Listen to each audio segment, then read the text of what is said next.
In this tutorial, we're going to show you how to create a new store in DPD.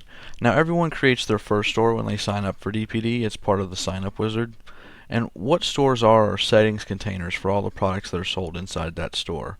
Stores hold your customizations like email templates, theme customizations like how your delivery and cart pages look. They store your download controls, like when you want download links to expire, your contact name and email that your customers will see in emails, and your payment processors. They also have tax rules, shipping, coupons. All these things are store related, and they apply to every product that's sold inside that store. So the demo product shown here will be controlled by the settings for the screencast demo store. Now, a lot of people have multiple websites, or they like to sell products with different rules or payment processors, and to do that you can create another DPD store. There's no limit to the number of stores you can create in your account. There's no limit at all, so you can have 1,000 stores if you want. We just count product slots. So what we're going to do is go over here to the left column and click Add New Store to open the store wizard. Now, this is the exact same thing you see when you create your DPD account. It's the same form, so it's already somewhat familiar to you if you've ever created a DPD account. Now, before we get started, we need to have a few things ready. I have my demo store site. This is my website where this store is going to be related to. It's got a happy camel. If you've watched any other tutorial videos, you've seen it before. I also have my payment processor I'm going to use, because you can't create a store without at least one payment processor. For this one, we're going to use Stripe because it's easy, but you can use PayPal or Alert Pay, whatever you'd like to use, any supported processor. And then we're going to put our Google Analytics tracking code in there, so I've got my tracking code ready to go from Google Analytics. First thing we got to do is name it. We're going to call this Jason's Widgets. Now you'll see below the cart URL. The cart URL is where all the checkout, the cart, checkout, and delivery all take place. You can customize the cart URL to match your own store.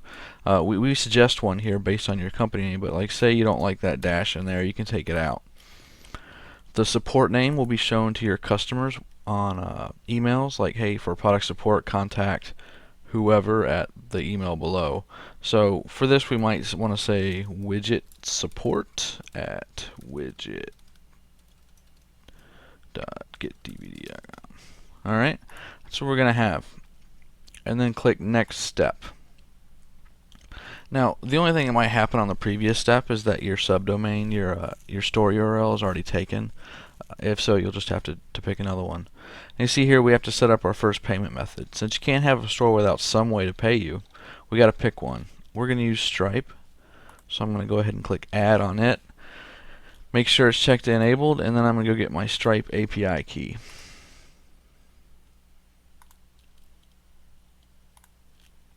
Nope, wants me to log in here to get it. I'm going to get the secret test key here. Of course, I'll have to change all these keys after this tutorial, but just for that.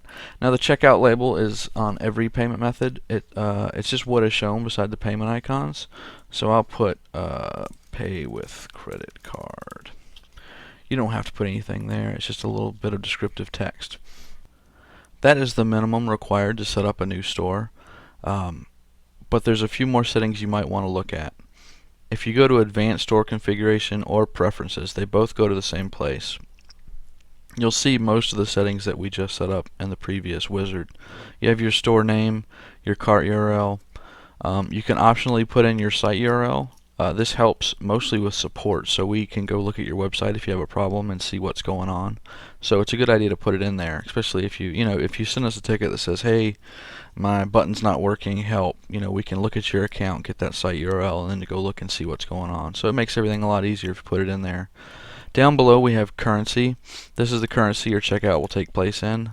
We support a few of them. I'm going to leave it on US dollar. The contact name and email are the same ones you set up in the wizard.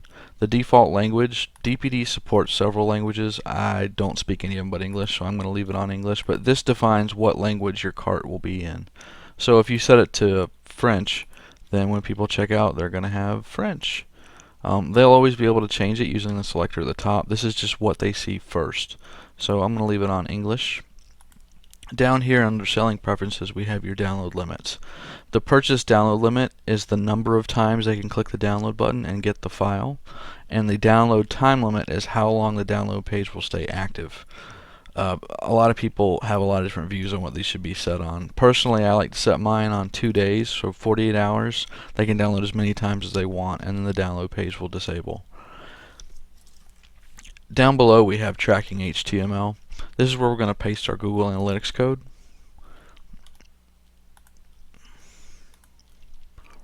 So that we'll be able to track sales going through the cart. After you're done with that, just hit save, and we've set that up. Now a lot of people like to add a logo to their store, so we'll go ahead and do that too. That's down here under look and feel. You see under look and feel we have checkout setup, which is just basic settings. We have theme, where you can edit almost every aspect of the DPD checkout, so you can make it perfectly match your website if you like, and we'll go over that in another tutorial. And we also have email templates where you can customize what gets sent to customers when they have a pending purchase or when they have an active purchase, that sort of thing. Under checkout setup, we're just going to upload a new logo. I'm going to use my Jason's widget logo, which is beautiful. You're going to love it.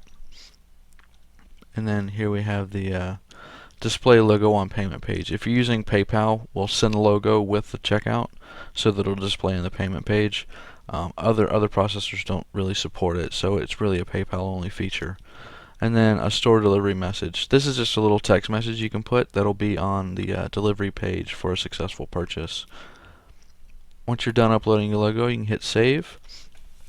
Now all that's left to do is use the button link creator to put our checkout button on our web page. Now the checkout button isn't related to a product. It's for your entire cart. So that's why we can make it. We don't even have any products set up. We're just going to copy all the text here. Now here's our demo store. We want the checkout button to appear on every page, so we're going to put it right here.